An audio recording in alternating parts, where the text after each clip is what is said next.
It's OPB Politics Now for Friday, December 15th.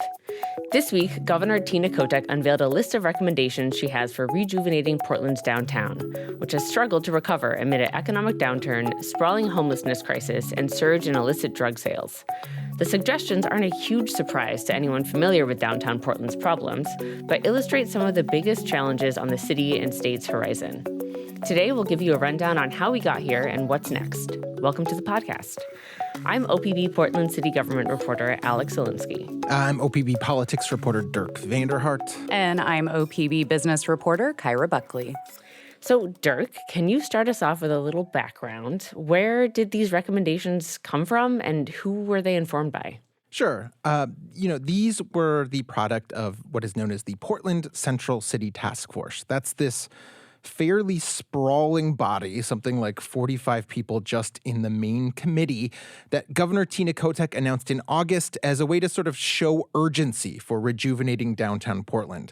And the thinking at the time was that the governor wanted to bring people from all over the central city who had a stake in the central city. So think politicians from all levels of government, business leaders, nonprofit representatives, law enforcement, all those folks to a single table to think about what could be done fairly immediately to combat some of those major issues you talked about up top, Alex. Drug use, trash, the perception that things are not safe in Portland, and just this sort of sinking reputation on a national scale. The governor announced this, as I said, in August, and gave the committee just 4 months to come up with some answers, and that's what we saw on Monday. Right. So this all culminated in a big presentation at this business summit at the Moda Center on Monday. Kyra, can you set the scene? What was the atmosphere like there? Yeah. So, most people are familiar with the Moda Center because maybe you went to an NBA game there or you saw a concert. Personally, I saw Madonna there 8 or 9 years ago. It was nothing like that. So it was more like a business conference at a big arena. The floor of the Moda Center was turned into a banquet hall. There was a bunch of round tables. And really the most energy kind of came from a contingent of college students that they gave a good cheer anytime Oregon State or U of O was mentioned. But otherwise, it was just very similar to any other business conference. There was a few hundred people in attendance, stakeholders like business owners, elected officials, lobbyists, nonprofit leaders. The thing that really set it apart, though, was the governor. The governor was the keynote. She was there in the morning introducing these recommendations. She did an interview on stage midday. But honestly, after that, a lot of folks left. They didn't really stick around for the afternoon programming. And I'll just also note that businesses beyond downtown Portland that might be struggling with things like inflation or competing for talent, they maybe didn't hear too much directed towards them. Although a lot of folks in the business community also do think that if downtown Portland is thriving, that has a ripple effect through the city and maybe even to other parts of the state. So, Dirk, back to you. Can you run through some of the top recommendations that Kotek announced Monday?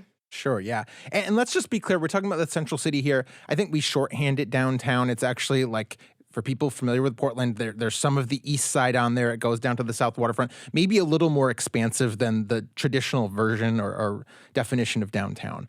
But the governor here has concluded that essentially the city needs more police, more shelter beds, more trained social workers out talking to people and seeing if they need help. And it needs less trash, less plywood covering windows, and fewer of the concerning scenes playing out on its street corners. So how does she want to get there? There are a number of core recommendations. These are things she wants to achieve, I think, in the next 6 months or so. I think most dramatically, the governor is supporting a push to ban public drug use, giving police the ability to stop someone from using hard drugs in public when they see it. That's something police around the state have said they cannot do since voters decriminalized low-level drug possession in 2020. And there have been calls in the time since for a change in the law. The governor also wants the state, the city, and the county to unite, sort of, in declaring a fentanyl state of emergency for at least 3 months. That's something she says will make it easier to share resources to combat the really sort of devastating impact the drug is currently having in Portland. And she's recommending $20 million to clean up trash along downtown highways. She's also, as I mentioned, calling on businesses to remove plywood. Here's just a little bit of what she told reporters after her presentation. Are we going to have every problem solved in 6 months? I'm not saying that. I can't say that. I won't say that. What I will say is we'll have continued police presence. I think we will see less of the types of activities that are frankly discouraging people from being in the downtown core. And Kotek is sort of tying this to the Rose Festival this summer, which she says will be a chance to show off the progress the city has made. One other thing we should note is Kotek's task force is recommending that Portland area governments freeze taxes in place for 3 years. There is this perception right now that Portland is a very high tax city that is not offering some of the services that people would expect for that high tax. Local leaders here thinks that it's a good idea to freeze the tax rate and just sort of ease up on people a little bit, I guess. So a lot of big proposals and ideas, but who is responsible for making sure these recommendations are actually realized? Is that the governor, the state legislature, the business community, local officials? I don't think there is one person that is sort of the czar here saying this must happen, right? I mean, Kotek will clearly go to bat, for instance, for money to clean up trash on highways. That's something that will need to be passed by the legislature. There also already seems to be legislative momentum behind banning public drug use. It's something a lot of lawmakers are talking about. But, other things are less in Kotek's sphere, and it's not clear there's a sheriff in town to make them happen. The governor says, she does have buy-in from Portland and Multnomah County for both the emergency declaration she's proposing and the tax freeze. So those seem to be in hand. But there are intangibles, too. I mean, one thing that really struck me, Alex, you mentioned the business community, is that there just haven't been many concrete expectations of the business community that we've heard. There is clearly this desire to get more workers downtown, for instance. We keep talking about plywood to remove that from the windows, a number of other things. But as of now, there do not seem to be hard commitments on that front from the business community folks who were on these task forces. I asked Kotek about that, and she seemed to say that simply engaging in this process, in her mind, was a commitment by business, though she did suggest she will be asking more in coming months as this sort of starts to unfold. So, to be honest, a lot of these ideas don't sound very new. Portland City Council, like you mentioned, has been pushing for banning public drug use for months and lobbying for a pause on taxes for years. And the shelter suggestion really seems to just repeat the work already done by the county and the city to team up on operating more shelters and transitional housing. Does it seem like people are pleased with these recommendations? What are you hearing? It will probably not surprise you, Alex, that this is sort of a mixed bag. Kotek on Monday said she was encouraged by the response she got, and I have to say, people in the crowd seem particularly enthused about her announcement she wanted to ban public drug use. That clearly resonated there. But there has also been a lot of pushback to that idea. Groups like the ACLU of Oregon, the Health Justice Recovery Alliance, which is this group that supports drug decriminalization, have said, criminalizing public use risks backsliding to this drug war that disproportionately impacted people of color. They say the emphasis should be on making treatment more accessible, which Kotek wants to do, but they are not so keen on this police aspect. Elsewhere, people are sort of saying what you said, Alex, that none of this seems very new, that the governor seems to be reheating some existing ideas and maybe floating some things that should have been obvious. But I think there's also real hope that, the governor is on board. She's saying we need to do this stuff. Maybe that leads to some of the quick positive change that she's talking about. Yeah, so I can share a little feedback that I've heard also. I spoke with Mayor Ted Wheeler on Monday before this announcement, and he got a preview of kind of the suggestions. And he said he was pleased with the recommendations, but he did see two big omissions. One was a kind of mandate to have downtown businesses bring their employees back into the office, which he's requested for a while. And the second was to encourage businesses to not invest in campaigns that stoke fear and drive away investment in the city, like that lobbyist group, People for Portland, that spent a ton of money on billboards disparaging the city. Here's what he had to say about it. We're competing against other cities all around the country for jobs, for investments, for travel, for tourism. We are in a fierce competition, and we're making it really, really easy for our competition when we have billboards that say we suck really badly here. So in general, it seems like he wanted to see more commitment from business leaders in these recommendations, kind of what you mentioned, Dirk. So, Kyra, let's go back to you. What have you heard from the business community about these suggestions? Yeah, so I spent some time in downtown this week just chatting with folks, asking if they were paying attention to the recommendations, checking in with businesses and employees. First, I want to introduce you to Paul Iman. He has worked downtown for a while. He's the property manager for Sovereign Apartments. It's a historic building right at Southwest Madison and Broadway. He's worked there for about 6.5 years. And, Alex, he told me he's actually pretty mad at city leaders. And one of his big issues was the aesthetic of the city, specifically the amount of graffiti. Here's what he had to say. Portland is such a beautiful city, and I've been here when it was beautiful, and to me it's ugly. I'm mad at the leaders in the community because it's so predictable. They'll clean up an area, and overnight it fills with graffiti. Iman told me he's been following the task force, and he does like that Kotek has gotten involved, and he likes what she's been doing, but he still wants to see more work to keep the city clean. He also said that a bigger police presence is helpful, and that's something I've heard from a lot of business owners and downtown employees. And I should note that some people were actually kind of uncomfortable telling me that. They don't feel necessarily like more policing is going to overall help the addiction and homelessness crisis. But they said having more police around their business does improve the atmosphere for employees and customers.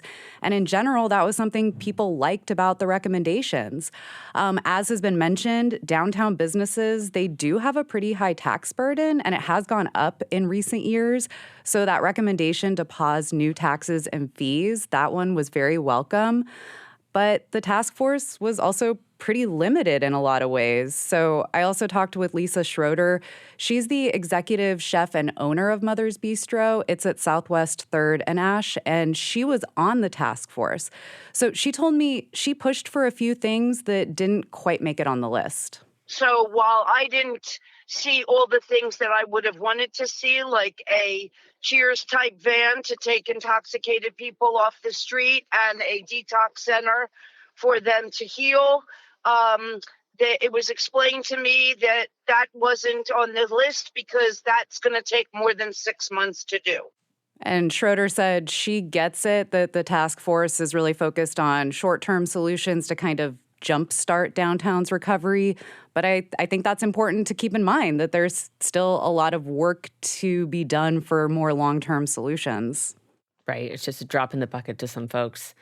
So this might be an obvious question, but I think it's worth explaining. Can you explain why the success of local businesses matters to revitalizing Portland's central downtown? Why should we care? Yeah, I've been posing this question to both economists and to the business groups representing downtown, and I do always feel like a little flippant when I ask, so why should we care about downtown? But, really, economists, they see downtowns in general as a bellwether for the economic health of the rest of the city and even the state. It's a commerce hub, but also it's where people from in and out of Oregon, they come to gather in Portland. And I spoke with a lot of folks yesterday that they said, yeah, local businesses are important and we want people to come downtown and spend money, but having that gathering place to come see art and culture and performances and spend time together, that's really important, and that having that type of center for the community will then kind of ripple out, and it will help all the local businesses and the other businesses that come here to Oregon to interact with the state. So I think that's one of the reasons. But, also people said that the problems in downtown Portland, they exist across the state to varying degrees. So if there are solutions that work in Portland, they might work other places as well. Right. So let's just take a step back before we close here. What did this task force really accomplish? It felt like a really ambitious thing to solve all of these issues in, the span of 4 months and a few meetings. What do you see, both of you, as the biggest steps forward? And Kyra, I'll start with you. Yeah, Alex, both you and Dirk have already mentioned this, that no one is super surprised by these recommendations. That's true for the business community as well. But what people said to me was that it was a big deal that the task force essentially got all these people in a room together, people that aren't always used to talking to each other, or maybe they only see each other once a year at these business conferences, getting them in a room and talking about some of these big challenges, that was huge. And I did talk to people that they were optimistic. They were cautiously optimistic, I'll say. But they said that they hope that this type of task force is going to lead to kind of ongoing collaboration to help solve some of these issues.